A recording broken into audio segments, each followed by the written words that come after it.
Son las 12 del día, 9 minutos. Iniciamos una hora más en Mañanas Blue cuando Colombia está al aire. Veníamos hablando del cumpleaños de Bogotá, pero ahora vamos a hablar de una denuncia muy delicada que tenemos hoy y tiene que ver con la justicia en nuestro país, porque en medio de la falta de credibilidad que tiene la rama judicial en Colombia por la existencia, entre otras, de tantas cosas que han oído hablar ustedes como el cartel de la toga, ahora la justicia está enfrentando nuevas anomalías que ocurrieron en el concurso de méritos para proveer al país de nuevos jueces y magistrados. Sí, señores, nuevos jueces y magistrados que se iban a encontrar para que fueran los mejores, los más capacitados para que llegaran a esos cargos. Más de 45,000 personas participaron en ese concurso, en esa convocatoria que organizó la Universidad Nacional, que la contrató el Consejo Superior de la Judicatura para que hiciera ese examen, para que hiciera la convocatoria de las personas que iban a llegar a la rama judicial,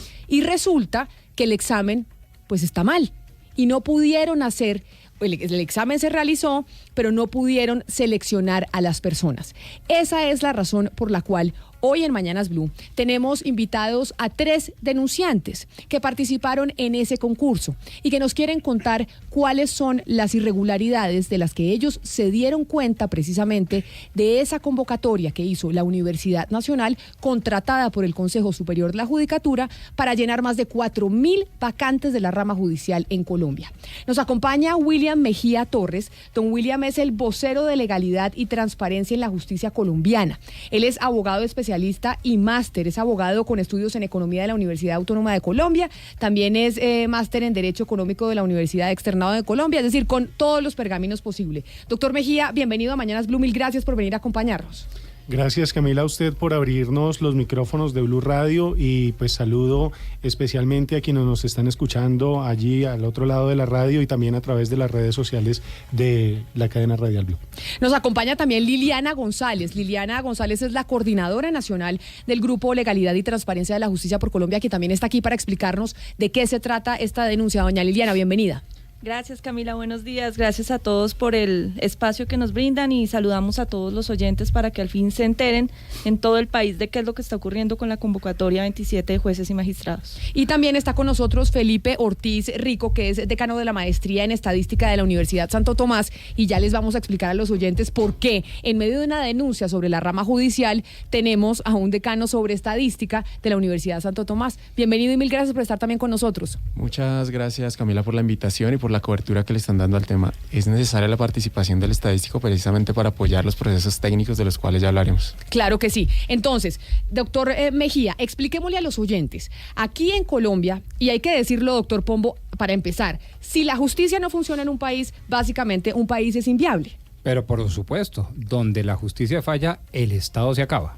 Y por esa razón es que nos llama la atención esta denuncia que tienen nuestros invitados el día de hoy. Doctor Mejía, ¿qué fue lo que pasó? Explíquenos un poco para los oyentes que no tienen ni idea de lo que estamos hablando.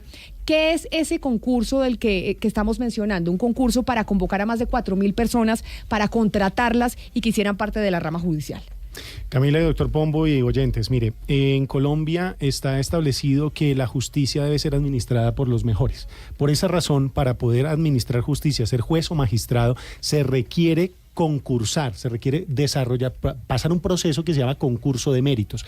Este concurso de méritos se realiza de manera periódica. El último que se realizó fue en el año 2016 y de nuevo en ese concurso hubo unas irregularidades que le obligaron al Consejo Superior de la Judicatura implementar un nuevo proceso de selección, que es el que hoy se está desarrollando. En ese proceso de selección se presentaron 45,000 personas aproximadamente. En todo el país. En todo el país. Había un presupuesto para 47,200 personas, se presentaron solamente 45,000, pero la Universidad Nacional, que fue a quien se le adjudicó este contrato, cometió una serie de irregularidades y de situaciones que pusieron en entredicho la transparencia y la legalidad de ese proceso. Como consecuencia de esa situación, más o menos 22,000 personas terminaron afectadas dentro de este proceso, es decir, el 50% aproximadamente de quienes nos presentamos y pretendimos acceder a una de las vacantes que existen en la rama judicial, terminamos afectadas en esta situación. Naturalmente, este proceso estaba proyectado inicialmente para que durara entre agosto y diciembre del año pasado, es decir, agosto de 2018 a diciembre de 2018. Y hoy, de acuerdo con las modificaciones que le han hecho al contrato, la Universidad Nacional ha solicitado que se le permita ejecutar este contrato, que era de 4 meses, hasta el 31 de diciembre de 2019. O sea, un contrato de 4 meses terminó en 16 meses. Pero vamos por partes. Este es un contrato que obtiene la Universidad Nacional, que lo hace el Consejo Superior de la Judicatura y cuesta más de 5.000 millones de pesos. Este contrato le pagan a la Universidad Nacional más de 5.000 millones de pesos para que realice el examen, para que sea como la especie de headhunter, como se dice, los cazatalentos de la justicia en Colombia. Iban a cazar más de 4.000 talentos para que trabajaran en la rama judicial y la Universidad Nacional terminó haciendo mal el examen. Se presentaron más de 45.000 personas en todo el país buscando esas vacantes, buscando pues presentar un examen para poder encontrar un trabajo y ser los mejores en la rama judicial y poder administrar justicia de la manera más eficiente. ¿En qué falló el examen? ¿Usted por qué dice que el examen se hizo mal y hubo más de 22.000 personas afectadas? Pues el número de fallas realmente hoy no alcanzan los dedos de las manos para contarlos, pero podemos decir que arrancamos con una prueba que tuvieron que recalificarla. Es decir, 45.000 personas presentaron el examen, sacaron unos primeros resultados y de esos primeros resultados que publica la Universidad Nacional tienen que volver a calificar los mismos 45.000 porque después de 5 meses de que más de 12.000 personas, es decir, en este caso en realidad 22.000 personas empezaron a presentar solicitudes, requerimientos y empezaron a presentar recursos de reposición, derechos de petición, tutelas, demandas de nulidad y restablecimiento del derecho, demandas de nulidad simple, etcétera. Después de 5 meses la Universidad Nacional sale y dice: sí, cometimos un error, tenemos que recalificar todas las pruebas porque descubrimos que en uno de los componentes de la prueba, es decir, en el componente de aptitudes, la plantilla de respuestas se nos movió o no la adecuamos, no la colocamos en la forma correcta. Entonces tenemos que recalificar todos los exámenes nuevamente. Y ese error, digamos que un error muy significativo, implica una afectación de más de 4.000 personas que habían superado el examen en la primera calificación. Permítame preguntarle a la doctora González. Doctora González, ¿usted presentó el examen? Sí, señora. ¿Cuánto tiempo se preparó para este examen? Es decir, ¿qué significa para una persona que se prepara para este examen? ¿Cuánto tiempo tuvo que estudiar y para que después le dijeran, oiga, no, el examen estuvo mal? En mi caso particular, llevo 13 años intentando ser juez de la República. 13 años. Cerca de 4 convocatorias, he hecho varias especializaciones, maestrías, además del ejercicio profesional que se exige, porque nos exigen una experiencia profesional específica para poder alcanzar los cargos respectivos. Entonces, yo puedo decir fácilmente que sería una de las que menos ha tenido que esperar. Hay compañeros que llevan 18 años concursando para llegar a ser magistrados del Consejo Superior o de la Corte Suprema, del Consejo de Estado, y que pues han visto truncadas esas posibilidades, no solamente por la mala calificación de la Universidad Nacional, sino porque inicialmente, como decía el doctor William, se publicaron unos resultados en donde nos dieron por ganadores a muchos, y después de 5 meses de estar diciendo a la Universidad Nacional una y otra vez en recursos y en documentos oficiales que toda la calificación estaba bien, dicen no, se corre la plantilla en 5 preguntas y vamos a recalificar aptitudes. La gran sorpresa es que cuando publican la recalificación, no solamente calificaron aptitudes, sino también conocimientos, lo que conlleva a que varíen los resultados de muchos de nosotros, y los que habíamos pasado ya no pasamos. ¿Cada cuánto se hace este examen? Es decir, para llenar las vacantes de magistrados de tribunal, porque digamos que los magistrados de las altas cortes pues eligen de una manera distinta, pero para los magistrados de tribunal y los jueces, ¿cada cuánto se hace este examen? La ley estatutaria establece que la convocatoria debe hacerse cada 2 años. La última fue en el año 2016. Hay una cosa, la ley estatutaria establece que debe hacerse cada 2 años el llamado a convocatoria, pero las listas de elegibles, es decir, el resultado final de la convocatoria, tiene una vigencia de 4 años. Entonces, los 2 años son relativos. Podríamos estar hablando de 6 años, cada 6 años aproximadamente, o cada 3, como ocurrió en este caso, que incluso se hizo por mandato de una disposición de la Corte Constitucional que se pidió y se le ordenó al Consejo Superior de la Judicatura que hiciera esta nueva convocatoria debido a las irregularidades anteriores en la convocatoria 22, que son muy similares a las que están ocurriendo en este momento con la Universidad Nacional. En la convocatoria 22 fue con la Universidad de Pamplona, ahora con la Nacional. Sí, Doctora Marileliana, le pregunto desde Cali, bueno, ustedes cuestionan el proceso en la Universidad Nacional, pero ¿quiénes son los responsables de esa evaluación? ¿Quiénes hacen parte de ese comité? ¿Quiénes lo integran? ¿Quién decide quiénes integran el comité? El comité, pues entiendo de lo que usted me pregunta, es quiénes son los encargados de revisar el examen o algo así. Claro, los responsables de las pruebas. Los responsables de las pruebas son directamente la Universidad Nacional. A ellos se les adjudica un contrato de 5.100 millones por parte del Consejo Superior de la Judicatura, sí. Y ellos son los encargados de desde diseñar las preguntas hasta publicar la lista de elegibles. Es decir, sí, pero la Universidad Nacional es muy grande. ¿Quiénes dentro de la Universidad Nacional son los encargados del proceso? La Facultad de Ciencias Humanas de la Universidad Nacional, y tiene una una auditora del Consejo Superior de la Judicatura, quien es la encargada de revisar y auditar ese contrato de la Universidad Nacional. Le pregunto al doctor Mejía, a propósito de lo que estaba comentando también la doctora González. Es decir, estamos hablando de los cargos que están en provisionalidad, porque los que están en propiedad no tienen problema, los que están por encargo tampoco. Estamos hablando de aquellos que se conocen como cargos de provisionalidad o en provisionalidad, ¿verdad? Por una parte. Y lo otro, ¿no será que el problema es de quienes se presentan a estos exámenes y no los pasan porque no reúnen los requisitos, porque no responden bien los exámenes? ¿No será que la falla está en quienes se presentan y no salen, y no en cuestionar ahora, que me parece que es lo que he escuchado en el transcurso de la conversación, cuestionar la transparencia del concurso, cuestionar inclusive la idoneidad de la Universidad Nacional, que es la mejor universidad pública del país? ¿No será que la falla está en los aspirantes y no en el método cómo se están escogiendo?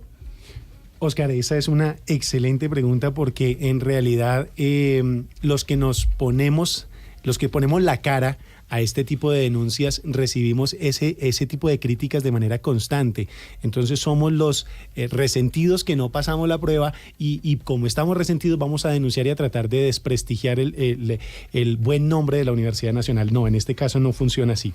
Voy a tratar de sintetizar la situación de la siguiente manera, Oscar. Mire, la Universidad Nacional, hasta la firma del contrato, lo primero es que el Consejo Superior de la Judicatura, como lo mencionaba Liliana, hace una convocatoria. Esa convocatoria pública es para un concurso de méritos abierto. La única que se presenta es la Universidad Nacional, y le adjudican el contrato a la Universidad Nacional. La Universidad Nacional adquiere unas obligaciones que están dentro del documento publicado en la plataforma SECOP, 48 obligaciones, y de entre esas obligaciones, la número 8 de ese contrato dice que la universidad debe verificar requisitos de quienes van a participar en el concurso de forma anticipada a la presentación de los exámenes. La Universidad Nacional acepta las condiciones que están dentro del contrato, pero también dentro de los demás documentos vinculantes, que son el anexo técnico, los estudios previos, el estudio de sector y demás documentos que corresponden a la licitación, a la adjudicación de este concurso de méritos. Posterior a que le hacen la adjudicación, la Universidad Nacional presenta unos argumentos en los que le solicita al Consejo Superior de la Judicatura que cambie la cláusula de forma de pago. La Universidad Nacional, dentro de esa cláusula de forma de pago, cambia el orden de ejecución del contrato, porque la Universidad Nacional había aceptado hacer verificación previa de requisitos de los concursantes. ¿Y qué sucede? Que esa orden que existe de hacer verificación previa de requisitos es una orden que no se le inventa al Consejo Superior de la Judicatura. Está contemplada en el artículo 164 de la Ley Estatutaria de la Administración de Justicia, Ley 270 de 1994. Por lo tanto, la Universidad Nacional le hace una solicitud al Consejo Superior de la Judicatura, y de manera traída de los cabellos para mí, el Consejo Superior de la Judicatura acepta esa modificación. Por lo tanto, esa es una irregularidad que salta a la vista, es una irregularidad que no tiene nada que ver con el prestigio de la universidad, sino que es una irregularidad operativa de la ejecución del contrato, que lo único que encontramos como justificación para que existiera es que sucede que dentro de los términos de referencia al contrato a la Universidad Nacional le pagan por examen realizado. Y el Consejo Superior de la Judicatura tenía presupuesto para 47.200 participantes, y sucede que solo se inscribieron 45.000. Si la Universidad Nacional verifica requisitos de manera previa, pues número de participantes disminuye. Por lo tanto, la universidad solamente hubiera podido cobrar lo que significaba verificar requisitos, que más o menos estaba entre 13.000 y 15.000 pesos por persona verificada. La respuesta que da la Universidad Nacional a los diversos derechos de petición que se presentan es que por un criterio de eficiencia era más fácil verificarle los requisitos a quienes habían aprobado el examen y no al universo general.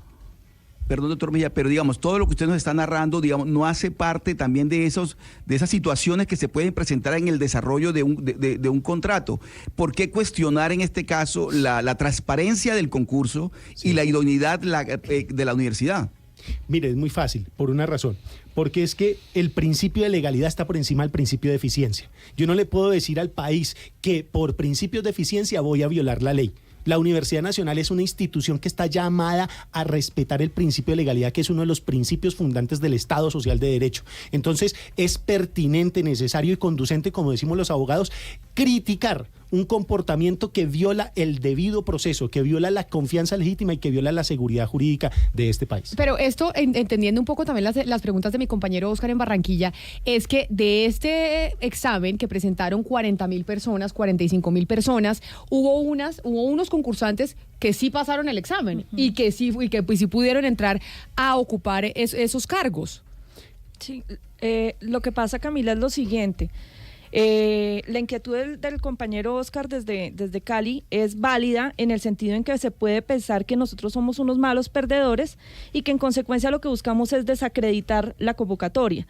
No, lo cierto es que no se nos pueden a nosotros achacar errores, más allá de que pasemos o no pasemos, devenidos de una universidad pública con la credibilidad, con la transparencia, con el buen nombre de la Universidad Nacional, que después de 5 meses viene a decirnos que cometió un error en 5 preguntas colocando mal en una máquina la hoja de respuestas y que como consecuencia de eso ya no pasamos el examen unos y otros sí.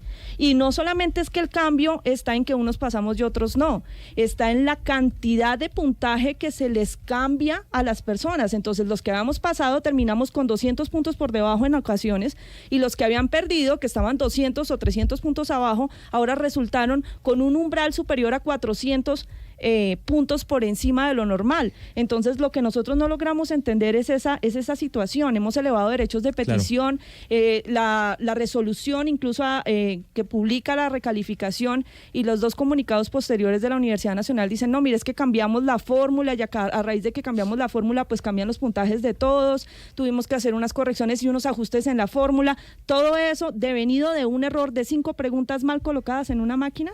Entonces, ¿de dónde viene el error realmente? ¿De los participantes que no nos preparamos o del proceso de selección? Pero ¿por qué hubo unos que sí pasaron? Claro, eso o sea, se lo digo porque así me preguntaba mi papá. Claro. Yo, no, es que hubo un error en el examen. Y mi papá me decía, pero la mitad del curso sí pasó. Claro. Y los otros no. No es la mitad del curso, Camila. Es que ni siquiera es el 5% total de los que se presentaron.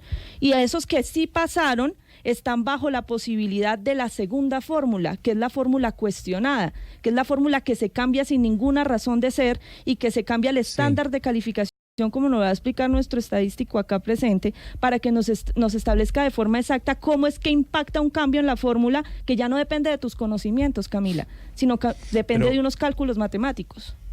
Pero venga, llamemos las cosas por su nombre. ¿Qué hay detrás de lo que se están preguntando los oyentes? ¿Qué hay detrás de todo esto, doctor Mejía? Sí.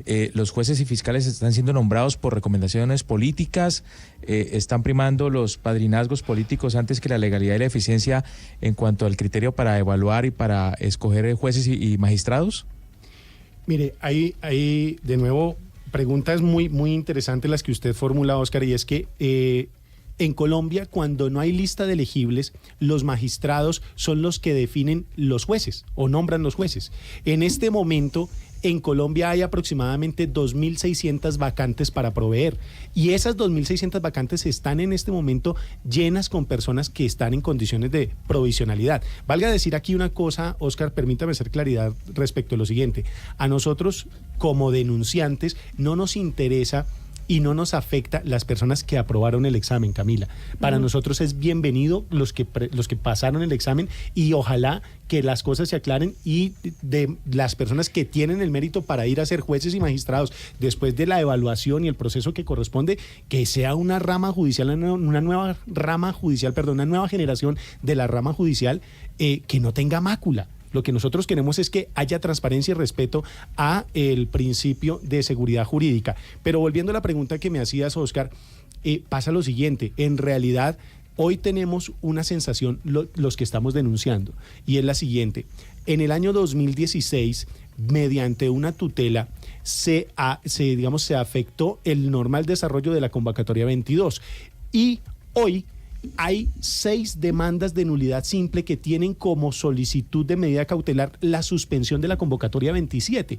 Hoy en el país hay personas que tienen más de 10 años de provisionalidad, Camila. Es decir, hay personas que ya están en retención para pensionarse sin surtir un proceso de meritocracia. ¿Quiénes nombraron a estas personas? Con todo respeto y sin tratar de generar suspicacia. Las generaron por orden de la ley, las nombraron los magistrados que están en funciones ahora. Y hay que mirar otra cosa adicional. Las personas, o sea, si se suspende el proceso de la convocatoria 27, que es hacia donde nosotros vemos que todas estas irregularidades empujan, pues puede llegar a suceder que pasen 8 años y no haya nombramiento de jueces en propiedad. Entonces, ¿quién gana? La provisionalidad. Pero cambiémosle el término, gana la subordinación en la rama judicial. ¿Qué sucede si un juez no es independiente para proferir sus fallos? ¿Qué sucede si un juez debe favores a un superior jerárquico? ¿Qué sucede si un juez tiene, es decir, si tiene que modular su fallo por una llamada o qué sé yo?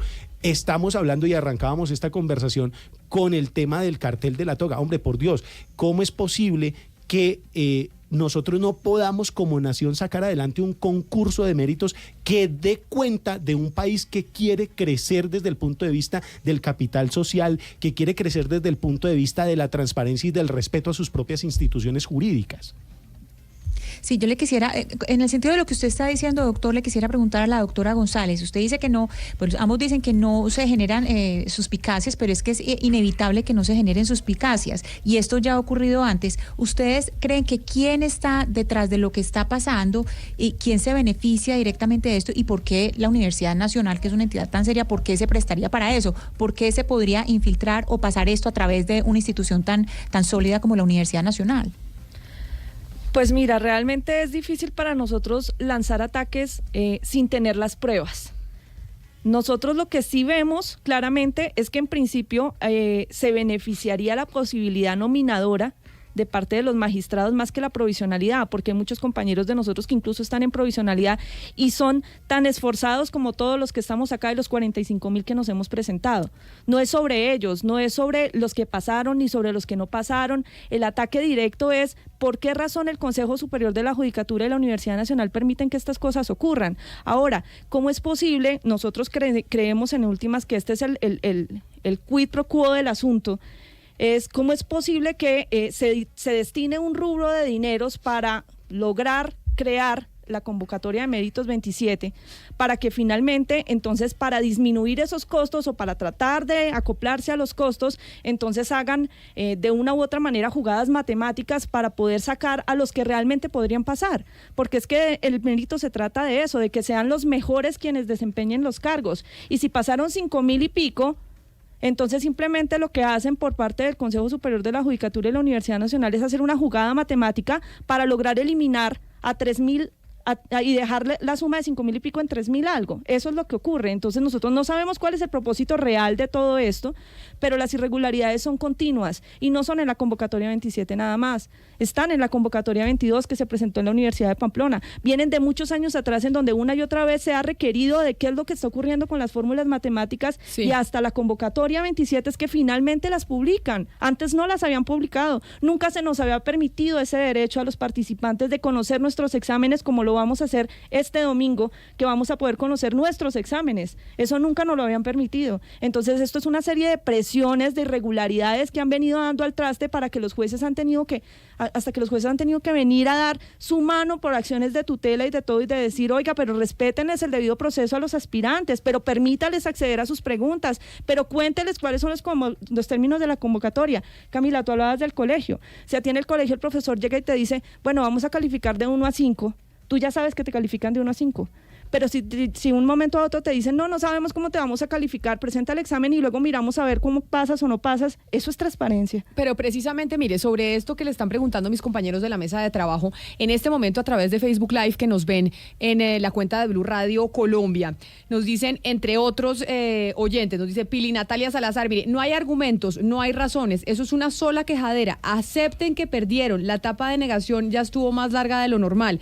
Dice, por ejemplo, John Castro, qué mal mensaje el que dejan los señores abogados, porque son malos perdedores y así pretenden ser jueces y magistrados apuntando a nulidades, eso da tristeza. Y así otros mensajes, pero por esas razones que también está con nosotros aquí en Mañanas Blue, Felipe Ortiz, quien es el decano de la maestría en estadística de la Universidad Santo Tomás, porque yo creo que usted acá puede ser una especie de auditor, doctor Ortiz, de esta denuncia que están haciendo algunos abogados, pues digamos, una cantidad que se presentaron y dicen, oigan, no pasamos el examen por cuenta de que nos cambiaron la calificación o la forma de calificar. Usted que ha hecho la auditoría, digámoslo así, ¿efectivamente estuvo mal hecho el examen o la forma de calificarlo? Pues mira, Camila, es muy interesante la visión de un estadístico en este escenario, porque yo no soy abogado, yo no presenté el examen, yo no tengo intereses en un cargo en esta convocatoria. Mi único interés es la transparencia desde el punto de vista técnico en la calificación. ¿Y por qué llegó usted a interesarse de este examen en particular? De decir, mi interés es como estadista mirar si se hizo bien la calificación o no. Mi interés desde la posición de estadístico surgió cuando fui contactado por una serie de abogados que comenzaron a generarme unas inquietudes con respecto a los resultados generados y publicados por la Universidad Nacional. Completemos un poco el relato que estaba haciendo William.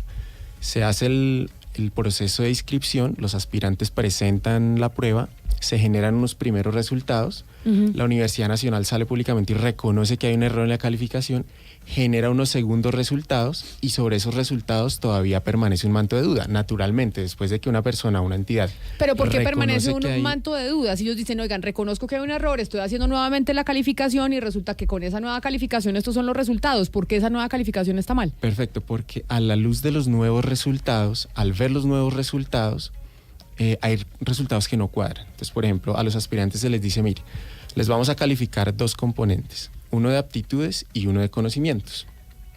Pero ¿qué pasa? Cuando se ve el listado de los resultados publicados, resulta que uno de los resultados, digamos el de conocimientos, surge de multiplicar el otro. Es decir, tú sacaste, no sé, 700 puntos en una prueba. Con esos 700 puntos en una de las pruebas, multiplicándolo por una constante, yo podría saber cuánto sacaste en el otro componente. Es decir, esto genera toda una suspicacia dentro de los aspirantes a la prueba, porque dicen, bueno, si los resultados de la segunda prueba son generados a partir de la primera multiplicando por una constante, pues ¿para qué me hicieron una serie de preguntas con respecto a la otra prueba? Mejor me hubieran hecho una sola, multipliquen por la famosa constante y me generan otros nuevos resultados. Detalles como esos comienzan a generar dudas con respecto al concepto técnico con el cual se está calificando la prueba. Después de eso, ¿qué viene? Se generan unos segundos resultados. Pero esto que usted está diciendo, discúlpeme que lo interrumpa. Nosotros nos contactamos con el Consejo Superior de la Judicatura para precisamente que nos dijeran y nos dieran una respuesta sobre esta denuncia que están haciendo acá. Nos dicen que están en sala y que ellos no tienen vocero precisamente porque están en sala. Nos comunicamos con el Ministerio de Justicia. El Ministerio de Justicia dice esto corresponde al Consejo Superior de la Judicatura. Esto nada tiene que ver con nosotros. Ustedes presentaron este examen en el 2018. Este es un examen del año pasado. ¿Qué respuesta les han entregado con estos argumentos que presenta el decano de Estadística de la Universidad Santo Tomás? Porque obviamente ustedes llevan todo esto a la Universidad Nacional, al Consejo Superior de la Judicatura. ¿Y qué les dicen? Es decir, ¿cuál es la respuesta y cuál es el argumento para decir, oigan, no, esto se fue así y punto? Camila, en este momento hay silencio total, porque están resolviendo los recursos y los recursos se van a resolver hasta octubre. Es decir, en este momento nosotros lo que hicimos fue presentar inicialmente nuestros recursos. Tenemos la posibilidad de adicionarlos según la exhibición del domingo, que es la exhibición de nuestros exámenes, y finalmente entre septiembre y octubre van a dar respuesta a nuestros recursos, en donde la Universidad Nacional por fin va a tener una voz sobre todas estas argumentaciones que estamos presentando, incluyendo el concepto estadístico que nos está hablando el doctor. Sí, Camila, hay una cosa... Doctor Mejía. Gracias. Mira, hay una cosa que me parece muy importante comentar acá, y es que la Universidad Nacional, sin explicación alguna, sin comentario alguno, sin comunicado alguno, ni el Consejo Superior de la Judicatura han aclarado la razón por la que cambiaron la fórmula con la que estaban evaluando. Es decir, más o menos para tratar de hacerlo entendible a las personas que nos escuchan en este momento, Camila, te dicen, en la primera ocasión la Universidad Nacional publica unos resultados y en esos resultados te estaban evaluando aptitudes por separado y conocimientos por separado. Luego sumaban esos resultados y a partir de ahí se llegaba a la ponderación que me daba a mí el resultado final si aprobaba o no aprobaba el examen. En la segunda oportunidad cambian esa metodología de evaluación de manera arbitraria.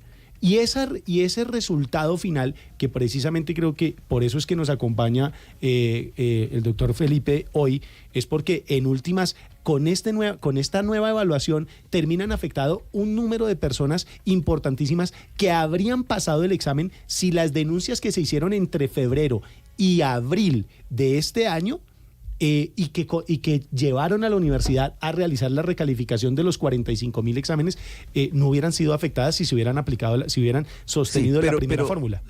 Doctor Mejía, pero mire, a propósito de lo que había contado el doctor Ortiz sobre el tema de la famosa jugadita matemática de la que hablaba la doctora González, ¿por qué con esa jugadita matemática hay quienes pasaron el examen? O sea, hay quienes están hoy ya admitidos para ocupar esos cargos. Sí. Entonces, ¿cómo se explica, digamos, la inconformidad de ustedes, pero el hecho de que otros aspirantes pasaron los exámenes?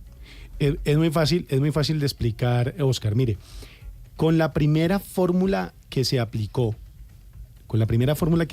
en la recalificación, habrían pasado el examen más de 5.000 personas. Al cambiar la fórmula, dejaron por fuera alrededor de 1.800 personas. Las dejaron por fuera simplemente con una manipulación matemática, no con el saber, ni con los conocimientos, ni con el mérito. Fue una manipulación matemática la que se hizo y precisamente por eso es que Felipe nos acompaña para explicar eso. Doctor Ortiz, y sobre esa manipulación matemática que están denunciando y que usted pudo ratificar precisamente como experto en estadística, ¿qué respuesta dio la Universidad Nacional? O tampoco, digamos, de academia a academia, que muchas veces se responden, ¿ha habido comunicación? Mire, la universidad al momento de generar los segundos resultados a los aspirantes, le genera unos resultados, pero no les explica cómo les está calificando. Se asume desde el punto de vista del aspirante que el modelo de calificación se mantiene con respecto a los primeros resultados generados. Posteriormente, y al revisar los resultados generados, es que nos damos cuenta que las cuentas no cuadran. Es decir, que hubo algún cambio en el modelo de calificación que posteriormente la Universidad Nacional reconoce. Y el reconocer un cambio en el modelo de calificación ya es algo grave, porque es como si tú presentas un examen y después de presentado el examen te cambian las reglas de evaluación. Eso por un lado ya es grave. Claro. Pero por otro lado, lo más grave es que tú no sabes cómo te hubiera ido si no te hubieran cambiado las reglas de evaluación. Y ese fue el ejercicio que nosotros hicimos. Nosotros hicimos para cada uno de los aspirantes el cálculo de cómo le hubiera ido, qué resultado hubiera sacado si el modelo de calificación no se hubiera cambiado. Y los resultados que encontramos es que hay 1.772 personas que hubieran aprobado, estarían hoy continuando en el proceso si el modelo de calificación no se hubiera cambiado. Mire, doctor Pombo, antes de su pregunta para ir cerrando, nosotros nos comunicamos con la Universidad Nacional y la Universidad Nacional nos dice que quienes deben dar respuesta son los del Consejo Superior de la Judicatura. Es decir, aquí todo, o sea, Ministerio de Justicia, Consejo Superior de la Judicatura y Universidad Nacional, pues se botan la pelota o entre unos y otros para dar respuesta sobre una denuncia. Pero pueden decir, oigan, no, el examen sí estaba bien, o cuando nosotros reconocimos el error, después corregimos y ya evidentemente el examen funcionó 100%, pero no ha habido respuesta a estas personas que están haciendo la denuncia. Sí, esa es una parte de la queja, del reproche, de la irregularidad, pero hay otras y quizás más acuciosamente graves, y quiero entender a ver si estoy comprendiendo a cabalidad la queja, porque me parece grave. Ustedes dicen, oiga, me calificaron mal porque manipularon matemáticamente los resultados. Eso es y después dicen, y eso se da, si es que entiendo bien, porque esta serie de irregularidades llevan a un statu quo, a que los que están hoy en provisionalidad se mantengan en provisionalidad, y esos que están hoy en provisionalidad son los elegidos por los jueces y magistrados actuales y no dejan que entre nueva sangre a la rama judicial a través del concurso de méritos. ¿He entendido bien yo el reproche? Doctor Pombo, pues mire, para nosotros es muy difícil sostener que ese es el fin que se persigue detrás de todas estas irregularidades, porque seríamos irresponsables como candidatos a la administración de justicia sin tener pruebas absolutamente contundentes, más allá de cualquier duda, aseverar esto. Lo que sí podemos decir es que hoy hay 255 tutelas, 22.000 derechos de petición que se presentaron entre enero y abril, y otros 22.000 que se están presentando en este momento. Por eso, doctor Mejía, perdóneme, esas cifras lo que llevan a decir es que me llevan a mí a pensar, como abogado litigante que soy, que esa serie de irregularidades no son de azar, parecieran ser irregularidades deliberadas para que se presenten este cúmulo de demandas, tutelas, derechos de petición, precisamente para postergar la aplicación del concurso de méritos y mantener el statu quo de los que están hoy en provisionalidad. Tristemente sí. Eso no tiene otra, es esa, y esa es la denuncia. Tristemente lo que hay que decir es que desafortunadamente, Camila, doctor Pombo y oyentes, sí, el proceso de convocatoria 27 se cae por las irregularidades que hasta hoy se han presentado. Lo cierto del caso es que, como lo dijo Liliana, quienes estarían ganando en últimas es la facultad nominadora. Claro. Es la facultad nominadora la que dice usted entre, usted no entre, usted entre, usted no entre, y en últimas quienes terminan perdiendo no somos los que perdimos el proceso, termina perdiendo la ciudadanía de a pie, que no puede acceder a justicia de méritos transparente, independiente, porque sucede que la justicia tiene una condición que la supedita, que se llama subordinación, porque si yo no hago lo que me dice mi superior jerárquico, pues adivine qué pasa.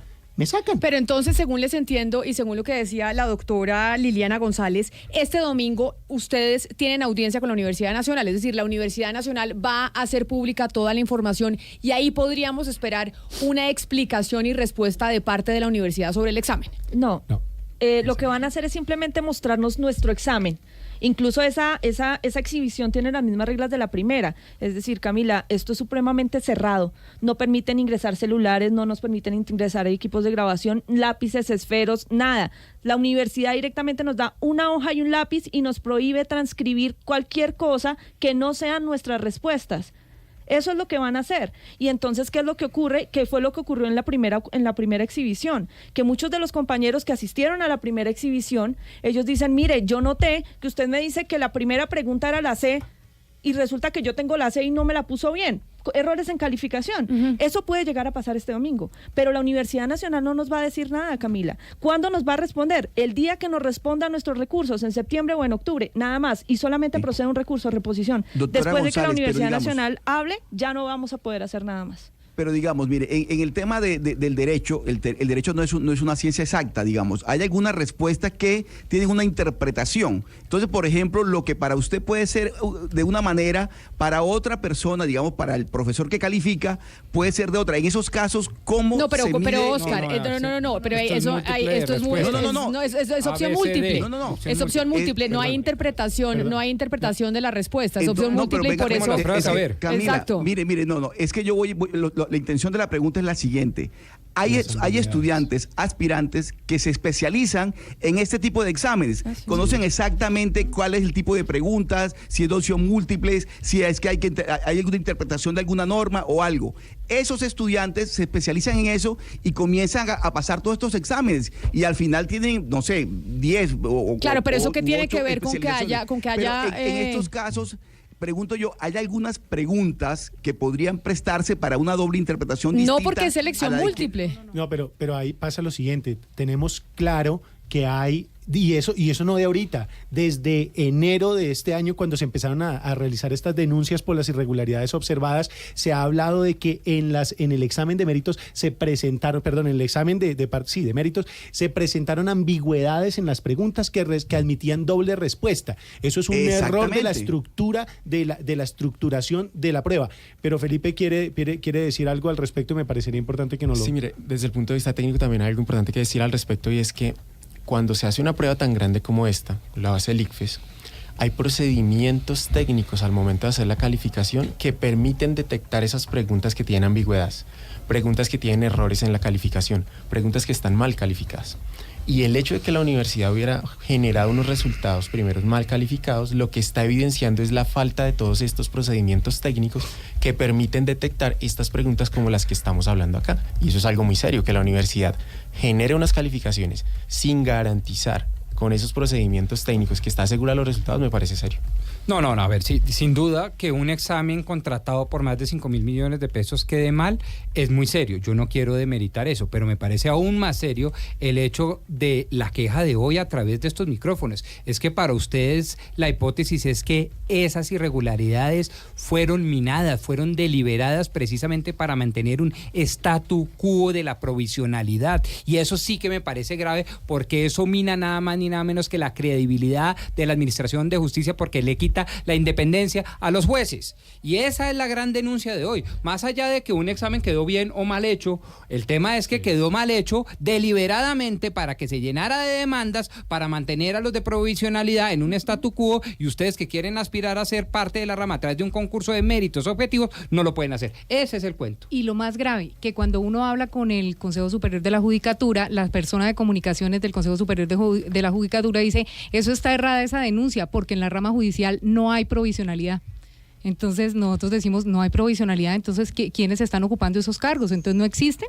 Es que hacia Sí, ahí, además, Diana, hacia ahí Diana, vamos es que precisamente, Diana, y es que la Universidad Nacional y el Consejo Superior de la Judicatura no son cualquier cosa. Estamos hablando de la mejor universidad pública del país, quien incluso hace menos de 2 meses recibió acreditación del Consejo, de la Comisión Nacional de Servicio Civil como excelencia para realizar esta clase de exámenes. ¿Cómo es posible que una universidad de ese peso cometa errores de colocar mal unas preguntas? Es que esto no es manual, no son personas manejando y calificando nuestros exámenes, es una máquina la que lo está haciendo. Entonces, no podemos explicar de otra manera, excepto que se ha dejado deliberadamente, como lo dice el doctor, la comisión de estas irregularidades una y otra vez, que no solamente nos afectan ahora a los que no estamos adentro, sino a todos. Doctora González. A todos, incluso a los compañeros que ingresaron en esta calificación y a los que estaban antes, porque se les bajó el puntaje. Entonces, por ejemplo, los que pasaron en primera y se mantienen en la segunda calificación encuentran bajonazos en su puntaje, y los que no pasaron están por encima de ellos. Es decir, que en una eventual lista de elegibles, ellos no van a tener posibilidad real de alcanzar a una de estas vacantes. Y frente a lo que decía la colega acá de la mesa, frente a las posibilidades de las provisionalidades, lo que pasa es que el Consejo Superior de la Judicatura está desconociendo sus propios actos, porque hay una publicación a corte en noviembre del 2018 en la página oficial de la rama judicial, en la Dirección de Carrera Administrativa, en donde dicen claramente que hay 82 magistrados en provisionalidad a noviembre de 2018. Pero entonces, y usted lo que dice, doctora 2.131 González, personas, jueces y magistrados que no están, que están en provisionalidad. Entonces la provisionalidad sí existe. Pero entonces usted lo que usted dice es que esa provisionalidad o sea, que lo que quieren es perpetuar esa condición de subordinación. Si se quiere perpetuar a través de la provisionalidad esa condición de subordinación, pues es muy lógico que viene de arriba, o eso no es lo que quiere decir usted. Porque todo lo que nos ha dicho a lo largo de esta entrevista es que hay algo deliberado, es decir, hay una acción deliberada para perpetuar esa subordinación que genera la provisionalidad. Y si es para generar una subordinación, pues por supuesto eso viene de arriba, ¿o no? Nosotros no podemos hacer esa afirmación. Lo único que podemos decir es que aquí estamos peleando es por la transparencia y la legalidad en el concurso. No atacamos a ningún compañero. Lo que queremos es que se establezca claramente que quien va a desempeñar de ahora en adelante el cargo de juez o magistrado, que va a tener en sus manos la administración de justicia, sea idóneo y que no sea simplemente parte de una jugada de carácter matemático. Eso es lo único que queremos en este concurso. Nosotros no estamos buscando que nos califiquen y que nos hagan entrar otra vez. No, lo que queremos es decir, oiga, mire, ese juez que está ahí es un juez esforzado, es una persona que luchó, que llegó ahí por carrera, es alguien que tiene el mérito para administrar justicia.